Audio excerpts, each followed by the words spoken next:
आपण काय विचार करतो, त्याच्याकडे खूप सारा पैसा आहे. तो आज रोजी त्याची लाईफ चांगल्या प्रमाणात जगून राहिली आहे. मग आपण काय विचार करतो, की याच्याकडे जी लाईफ होती ती पण आपल्याला आज रोजी पाहिजे होती. आणि तसेच आपण जो पण आहे आपल्यापेक्षा जो पण श्रीमंत व्यक्ती आहे, तो पण तोच विचार करतो, की त्याच्यापेक्षा जो श्रीमंत असतो ती लाईफ आपल्याला कशी मिळणार. आणि आपल्यापेक्षा जे पण गरीब लोक असतात ते पण तोच विचार करत असतात, की बुवा या व्यक्तीकडे अशी लाईफ तो जगतोय ती आपल्याकडे पण कशी राहणार. म्हणजे फक्त माणूस विचार करत असतो.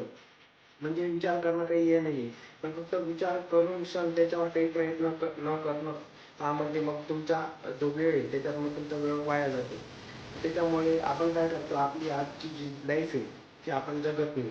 मग हा विचार न करता आपण आपली लाईफ कशी जगावी.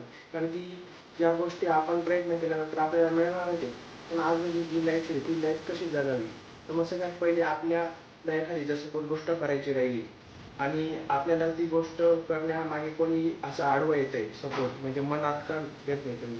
आणि मग आपण काय करायचं, त्या गोष्टी जे डिस्ट्रॅक्शन येतात ते पहिले मनातून काढून टाकायचे. कारण की ते डिस्ट्रॅक्शन आपल्याला ती गोष्ट करू देत नाही. जसं सपोज आपल्याला एखादं काम करायचंय आणि आपल्याला असं वाटतंय की आपण हे काम चालू केल्यानंतर आपल्याला हे लोक काय म्हणतील हसतील वगैरे, आपण असा विचार करतो. तो विचार न करता आपण जर ते काम केलं तर मग आपलं ते काम सक्सेसफुल होतं. आणि त्याच्यात जर विचार करत राहिलो त्या लोकांचा आपण, तर मग आपलं ते काम सक्सेसफुल पण नाही होत आणि आपल्याला त्या कामामध्ये जी जिंदगी जगायची असते ती पण आपण जगू शकत नाही. तर मग आपल्याला त्या लोकांचं जे डिस्ट्रॅक्शन असतं ते मनातून ते काढायला पाहिजे पहिले. दुसरा पॉईंट असा आहे, की आपण प्रेझेंट लाईफमध्ये जो आपला फ्युचरचं टेन्शन घेतो आणि पास्टचा विचार करतो, त्याचा आपल्याला विचार करणं सोडायचे. कारण की आपण जे प्रेझेंटमध्ये त्यांचा विचार करून पण आपलं प्रेझेंट बरबाद करत असतो. तिसरा पॉईंट असा आहे, जी गोष्ट आपल्याकडे आज अवेलेबल आहे ती गोष्टचा आपण संपूर्ण म्हणजे उपयोग घ्यायला पाहिजे. आपण काय करतो, जी गोष्ट आपल्याकडे अवेलेबल नाहीये तिथंच आपण विचार करून आपल्याकडे जे पण गोष्ट असते ती ती आपण सोडून देतो. मग त्याच्यात काय होतं माहिती का, जी गोष्ट असते ना ती पण वाया जाते आणि आपली जिंदगी म्हणजे त्याच्यामध्ये वाया जाते.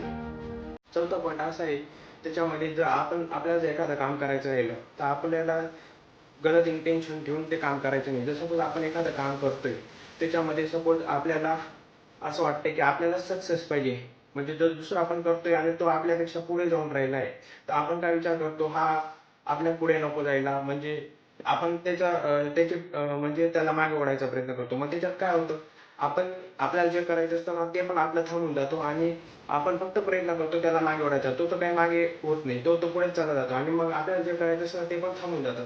त्याच्यामुळे कोणतं पण आपल्याला जे एखादं काम करायचं ते गलत इंटेन्शन ठेवून करायचं नाही. पाचवा पॉईंट असा आहे, की आपण लोकांच्या मागे पळतो. म्हणजे एखाद्या गोष्टीसाठी जर आपल्याला एखादं काम करायचंय आणि आपण विनाकारण त्या गोष्टीसाठी एकाच व्यक्तीच्या भरोश्यावर राहिलो, तर मग त्या व्यक्तीने जर सपोज ऐन टायमावर धोका दिला तर मग आपल्याला तेव्हा फ्रस्ट्रेशन होतं. आणि ते फ्रस्ट्रेशन का बरं होतं, तर आपण फक्त त्याच्याच भरोश्यावर राहिलो आणि ते आपलं काम त्या व्यक्तीने केलं नाही. त्याच्यामुळे फक्त आपण त्या व्यक्तीच्या भरोश्यावर पण न बसणं चुकीचं आहे आणि आपण पण त्या गोष्टीमध्ये काहीतरी द्यायला पाहिजे. त्याच्यामुळे मग त्यावेळेस काय होतं, मग आपण फक्त फ्रस्ट्रेशन होतं आणि आपण एकदम म्हणजे डिप्रेशन लाईफमध्ये जातो. त्याच्यामुळे आपल्याला जे पण करायचे आपल्याला पण स्वतःचे प्रयत्न देऊन ती गोष्ट करायची. त्याच्यामुळे मग आपण आपली लाईफ बेटर बनवू शकतो, जगू शकतो. तर हे होते माझे 5 गोल्डन रूल्स, जे तुम्ही पण तुमच्या लाईफमध्ये इम्प्लिमेंट करून तुमची पण लाईफ बेटर बनवू शकता. जर व्हिडिओ आवडला असेल तर याच्यावर एक लाईक करा, शेअर करा आणि असेच नवीन नवीन व्हिडिओ बघण्यासाठी माझ्या चॅनलला सबस्क्राईब करा. थँक्यू.